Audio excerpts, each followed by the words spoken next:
সদৌ অসম নাথযোগী ছাত্ৰ সন্থাৰ কেন্দ্ৰীয় অধিৱেশন সম্পন্ন হৈছে। ভুটিয়াপাৰাৰ কেন্দ্ৰীয় অধিৱেশনতে নতুন কমিটি গঠন কৰা হৈছে। সদৌ অসম নাথযোগী ছাত্ৰ সন্থাৰ কেন্দ্ৰীয় অধিৱেশন উপলক্ষে লোকে লোকাৰণ্য ভুটিয়াপাৰা খেলপথাৰ। অধিৱেশনত মুখ্য অতিথি হিচাপে উপস্থিত মন্ত্ৰী ৰঞ্জিত কুমাৰ দাস। মুকলি সভাৰ পূৰ্বে ৭,০০০ নাচনীয়ে একেলগে কৰিলে কৃষ্টি প্ৰদৰ্শন। অভিভূত মন্ত্ৰী ৰঞ্জিত দাসে কি মন্তব্য কৰিলে সেয়া আমি শুনাব লৈছো।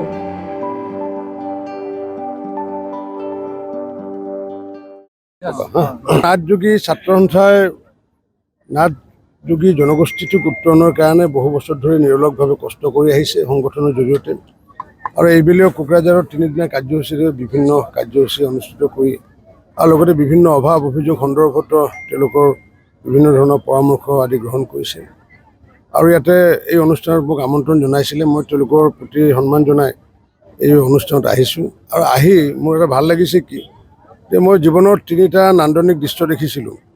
আৰু প্ৰথম নান্দনিক দৃশ্য দেখিছিলোঁ মই যোৰহাটৰ শ্ৰীমন্ত শংকৰদেৱ সংঘই একেলগে ১৬,০০০ ব্যক্তিয়ে তাত খোলবাদনৰ নৃত্য দেখিছিলোঁ। আৰু দ্বিতীয় দেখিছিলোঁ আমাৰ মুখ্যমন্ত্ৰী ডক্টৰ হিমন্ত বিশ্ব শৰ্মা ডাঙৰীয়াই যি ১১,০০০ বিহুৱতীক লৈ পেলাই যি বিহু নৃত্য কৰিলে। আৰু এই তৃতীয়বাৰৰ কাৰণে মই দেখিলোঁ যে সদৌ অসম নাথযোগী ছাত্ৰ সন্থাই যি কাৰ্তিকা নৃত্য যি অনুষ্ঠিত কৰিছে ৭,০০০ মহিলাক লৈ পেলাই, এই সঁচাকৈ নান্দনিক। আৰু এইবোৰ হেৰাই যাব ধৰা কৃষ্টি মই আশা ৰাখিছোঁ যে অসমীয়া জাতিৰ বৃহত্তৰ অসমীয়া জাতিৰ প্ৰতিটো যি জনগোষ্ঠী আছে, প্ৰতিটো জনগোষ্ঠীৰ আমি যিবোৰ সংস্কৃতি আছে সেইবোৰ আমি ধৰি ৰাখিব লাগিব। কাৰণ এটা জনগোষ্ঠীৰ যদি কৃষ্টি যদি হেৰাই যায় তেতিয়া বৃহত্তৰ অসমীয়া জাতিৰ কৃষ্টিত আঘাত আহিব। গতিকে কাৰ্তিকা নৃত্যকে আদি কৰি বিভিন্ন লোককথা, লোকসংগীত, লোক পৰম্পৰা এইবোৰ লাহে লাহে দিনক দিনে হেৰাই যাব ধৰিছে। আমাৰ সদৌ অসম নাথযোগী ছাত্ৰ সন্থাকে আদি কৰি বিভিন্ন ছাত্ৰ সন্থাই এইবোৰক ধৰি ৰখাৰ কাৰণে সবল প্ৰয়াস তেওঁলোকে অব্যাহত ৰাখিছে। মই নাথযোগী ছাত্ৰ সন্থাক আন্তৰিক ধন্যবাদ জনাইছোঁ। মাননীয় মুখ্যমন্ত্ৰী ডাঙৰীয়াই ইতিমধ্যে নাথযোগী ছাত্ৰ সন্থাৰ লগত কেইবাবাৰো আলোচনা কৰিছিলে। নিশ্চিত ওপৰত তেওঁলোকৰ অভাৱ অভিযোগত তেওঁলোকৰ যি ছেটেলাইট কাউন্সিল এখন গঠন কৰা কথা তেওঁলোকে দাবী জনাই আহিছে। এই ক্ষেত্ৰত মই মাননীয় মুখ্যমন্ত্ৰী ডাঙৰীয়াক লগ পোৱাৰ পিছত মই এই বাৰ্তা তেওঁলোক প্ৰেৰণ কৰিম। আৰু আশা ৰাখিছোঁ মুখ্যমন্ত্ৰী ডাঙৰীয়াই যিহেতু প্ৰতিটো জাতি জনগোষ্ঠীৰ যি সৰ্বাংগীন বিকাশৰ কাৰণে যি নিৰলসভাৱে প্ৰয়াস কৰি আহিছে, নিশ্চিত ওপৰত নাথযোগীসকলৰো যি অভাৱ অভিযোগ সেইখিনি প্ৰয়াস সফল কৰাৰ ক্ষেত্ৰত আজি সেইবোৰ দিলে নাথযোগীৰ তলত গুচি যাব। নাথযোগীৰ কাৰ্তিকা নৃত্যকে হাইলাইট কৰিব লাগে। আমি সংবাদ মাধ্যমে নাথযোগীৰ কাৰ্তিকা নৃত্য অসমৰ মানুহে দেখা নাই, মই দেখা নাছিলোঁ।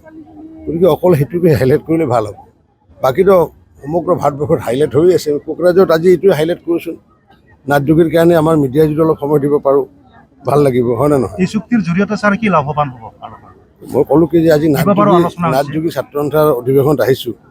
নাথযোগীসকলৰ যি অভাৱ অভিযোগ এই সম্পৰ্কে আমি আলোচনা কৰিম। আৰু অৰবিন্দ নাথ নতুনকৈ সভাপতি নিৰ্বাচিত হৈছে, মই অভিনন্দন জনাইছোঁ। আৰু নতুন যিটো টীম সেই টীমকো মই অভিনন্দন জনাইছোঁ।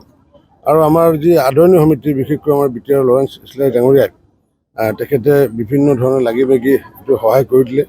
মই প্ৰমোদ বড়ো ডাঙৰীয়াৰ লগত আহি থাকোঁতে কথা পাতিছিলোঁ। তেখেতে যিহেতু অমিত শ্বাহ ডাঙৰীয়া য'ত আহিব সেই স্থান পৰিদৰ্শন কৰাৰ কাৰণে তেখেতে গৈছে। আৰু আমাৰ অশোক সিংহল ডাঙৰীয়া অকণমান শাৰীৰিক অসুস্থতাৰ কাৰণে আহিব পৰা নাই। গতিকে অসম চৰকাৰ হৈ পেলাই মই তেওঁলোকৰ সদিচ্ছাৰ প্ৰতি লক্ষ্য ৰাখি পেলাই মই শুভেচ্ছামূলক হিচাপে তেওঁলোকৰ এই অধিৱেশনত আহি পেলাই নথৈ আনন্দিত।